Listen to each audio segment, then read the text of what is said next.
Hey guys, Sue's here. Welcome back to another Keto Dinner Ideas. What's for dinner on keto at our house?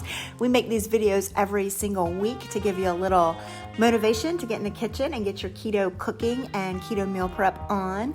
If you're not already subscribed to our channel, please hit that subscribe button and join the crew. Let's get into the video. First up, we're making this awesome keto Peruvian roasted chicken and green sauce over cauliflower rice. This is from a recipe by I Breathe I'm Hungry. I will link it down below. So my mini chopper processor, first off, I'm taking 3 tablespoons of olive oil, 2 teaspoons lime juice, 1 teaspoon lime zest, 2 teaspoons minced garlic, and a seasoning combo of a half a teaspoon onion powder, a tablespoon kosher salt, a half a teaspoon ground black pepper, a teaspoon oregano, a tablespoon paprika, and a tablespoon cumin, and I am just mixing it up until it forms this nice paste.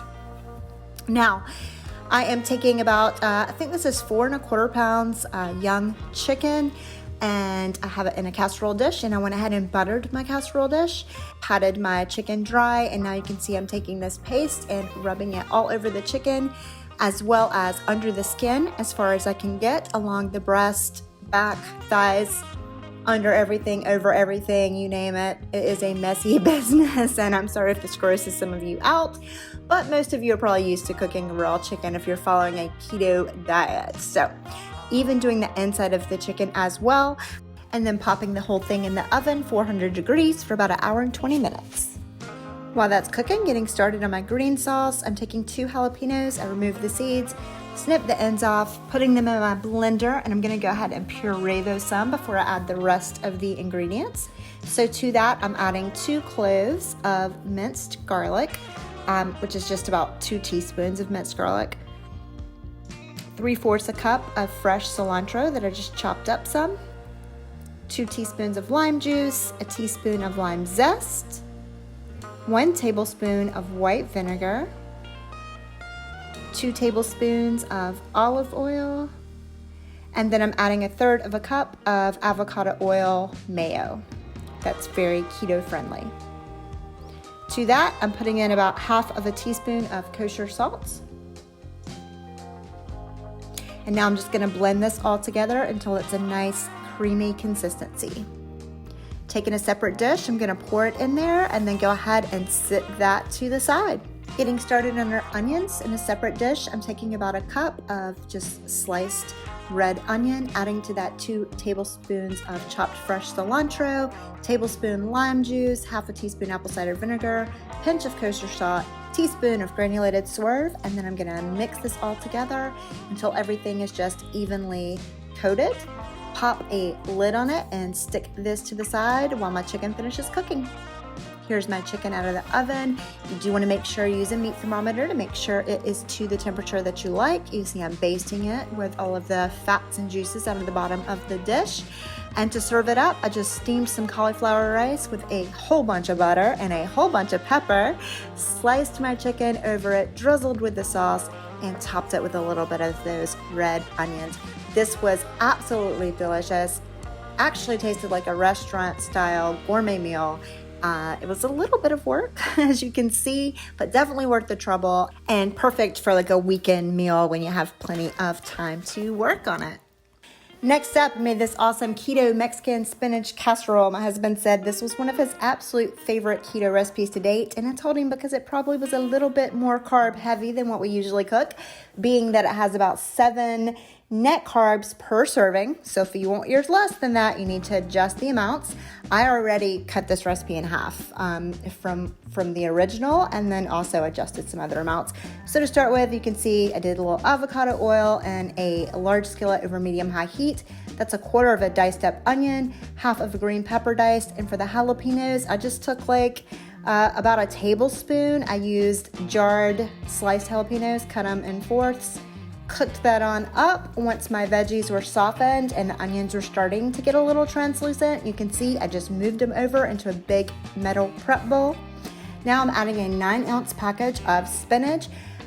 You can see here I just thawed the spinach out, and then I actually cut a hole in the bottom of the plastic bag that it comes in and squeezed all that excess water out of it instead of using paper towels and all that mess. put it in the pan, and I'm just cooking this up until I can get it nice and separated and just make sure any more excess moisture is out of it. And then I'm also pouring that into the prep dish. Now, this is about 1.5 pounds of pork. I did add extra pork to the recipe because we like a lot of meat in our food. Using my handy dandy meat chopper upper, and I'm breaking this pork apart before adding taco seasoning to it. Now you can use whichever types of seasoning that you like to use when you're cooking Mexican food or tacos. But for me, I added just by hand my usual suspects of ground black pepper, salt, garlic powder, onion powder, paprika, chili powder, a little bit of oregano, and a whole bunch of ground cumin. And then I'm just going to continue mixing that into the meat and let it finish browning with all of those awesome spices in it. Once it's all browned, you can see I moved it all to my prep bowl as well.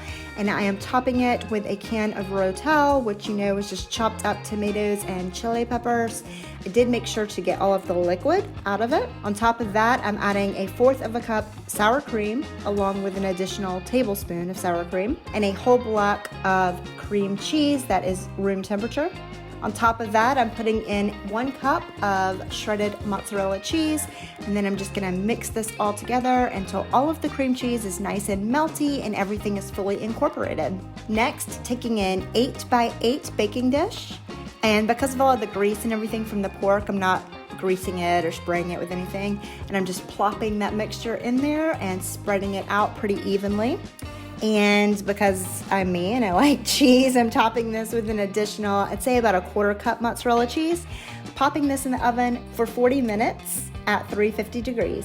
Here it is all done. You can see it filled it all the way to the brim. Super duper yummy. Here it is all plated up. Again, my husband went on and on about how this must be his favorite keto recipe ever. So it's definitely worth a shot. Super easy, stores and reheats great. Next up, we have this super basic, simple zucchini stir fry with beef and pesto. To start with, over medium-high heat, large skillet, added about 1 tablespoon of avocado oil, along with 1.5 teaspoons of minced garlic. Cooking that up about a minute. Added 1 pound of ground beef to that, and using my handy dandy meat chopper upper, best $5 tool I ever bought. Link down below. Just browning that up, adding some salt, adding some pepper. After that's all browned, I'm adding 3 cups of sliced up zucchini, and I'm just gonna kind of stir this around and then pop a lid on it and actually let it steam for about 5 minutes so my zucchini can get, a little soft, not too soft. I like a little bite in my zucchini still. Taking the lid off of that, I'm going to add 1/2 cup of basil pesto sauce. This is actually one that Kirkland's just started selling at Costco, but look for the lowest carb basil pesto that you can find or make your own, which I've done in the past. I'm stirring that all in. Of course, I'll link the original recipe about Wholesome Yum down below, but I did modify it. One of the things I changed is instead of adding goat cheese, I'm adding 1/2 cup of feta, and I did remove it from the heat for this part. That's it. Mix it up. Plate it up with a little bit of shredded Parmesan cheese on top. This was super delicious, stored awesomely, perfect for meal prep. Lastly this week, threw together some super quick bratwurst, peppers, onions over Chaffles with a little spicy brown mustard. You've probably seen me make brats before. It's one of my favorite foods, but I just took 7 brats. I always buy these in bulk at Costco and then separate them out and freeze them.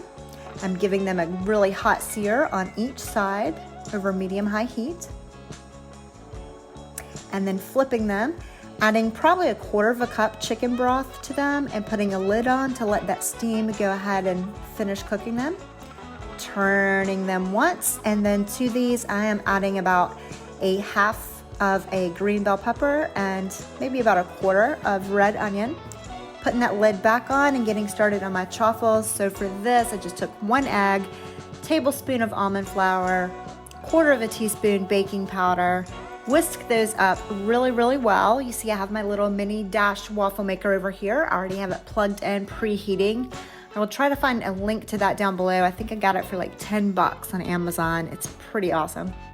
Adding in 1/2 cup of shredded mozzarella cheese, And then just using my spatula to mix that all in. I'm gonna separate this batter in half to make 2 chaffles.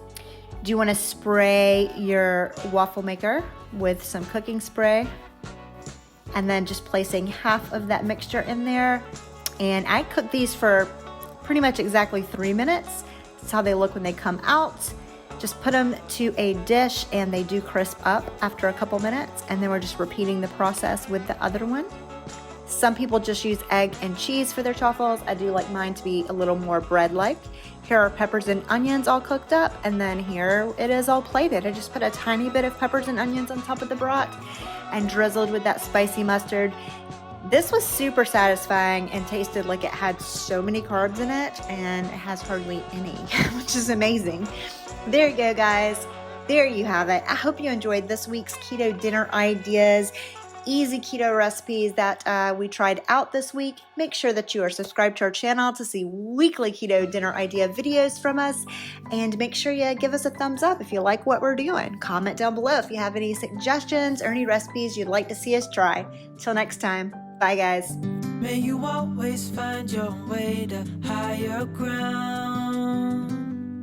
May you always keep your head held up high. Pretty little thing, you're a diamond in the rough, shining from within.